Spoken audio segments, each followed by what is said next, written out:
Aujourd'hui, nous allons plonger ensemble dans un sujet qui fait briller les yeux de tous les créateurs, la génération d'images à partir de textes grâce à une API.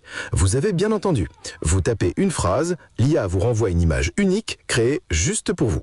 Et le plus beau, c'est que tout cela se fait en quelques secondes. Alors, comment ça marche exactement ? L'idée est simple.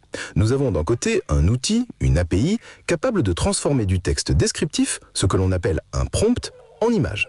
De l'autre, notre application, qui se charge d'envoyer ce prompt à l'API et de récupérer le lien vers l'image générée.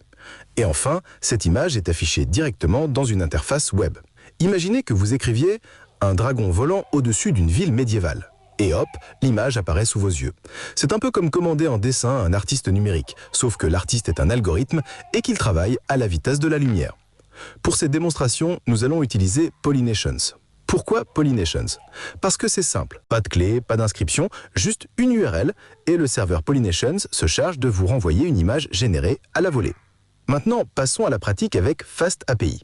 Nous allons créer une petite application qui vous permet de taper un prompt dans un formulaire et d'afficher l'image correspondante. Dans notre fichier main.py, on commence par importer les modules nécessaires. FastAPI pour le serveur, Requests et Forms pour traiter les requêtes et les formulaires, HTML Response pour envoyer des pages HTML, Static Files pour gérer les fichiers statiques comme le CSS, images locales ou autres ressources, et Jinja de Templates pour notre moteur de template. On apporte aussi urllib.parse pour encoder correctement le texte du prompt dans l'URL. Et oui, un espace ou un accent mal géré et toute la requête peut échouer. On configure notre application FastAPI avec app égale FastAPI. On monte aussi le dossier /static qui servira pour les fichiers CSS, images locales ou autres ressources. Puis on définit où se trouvent nos templates HTML, ici dans le dossier templates. Ensuite, on crée une première route en get sur /. C'est la page d'accueil. Elle utilise index.html et affiche simplement un formulaire vide sans image pour l'instant. La deuxième route /generateImage est en post. Elle récupère le prompt saisi dans le formulaire, on l'encode avec urllib.parse.code pour éviter tout problème de caractères spéciaux, puis on construit l'URL complète vers Polynations en ajoutant le prompt encodé à l'URL de base. Et enfin, on renvoie encore une fois le template index.html, mais cette fois avec une variable imgurl qui contient le lien vers l'image générée. Dans index.html, c'est très simple. On a un titre, un formulaire avec un champ texte et un bouton. Quand l'utilisateur clique sur « Générer l'image », le formulaire envoie le prompt à la route post. Et si imgurl est défini, c'est-à-dire si on a bien généré une image, on affiche un titre « Résultat » et une balise img qui pointe vers imgurl.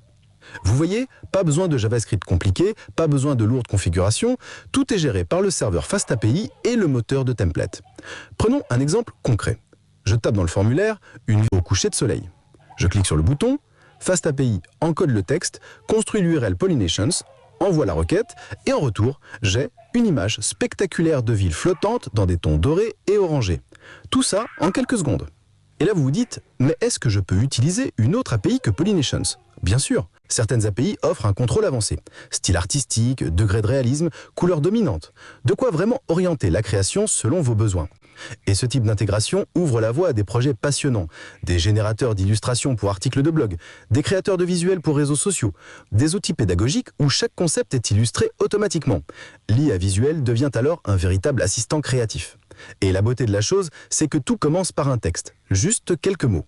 Plus votre description est précise, plus l'image générée correspondra à votre vision. Alors, pour récapituler, on a vu comment fonctionne la génération d'images par API, comment construire une URL Polynations à partir d'un prompt, comment l'intégrer dans FastAPI avec un formulaire et un affichage direct, tout ça avec un minimum de code et un maximum de créativité. Alors maintenant, à vous de jouer. Qu'allez-vous demander à l'IA ? Une ville futuriste ? Un portrait dans un style manga ? Un paysage imaginaire ? Les seules limites sont celles de votre imagination. Et souvenez-vous, chaque image commence par un mot, le vôtre.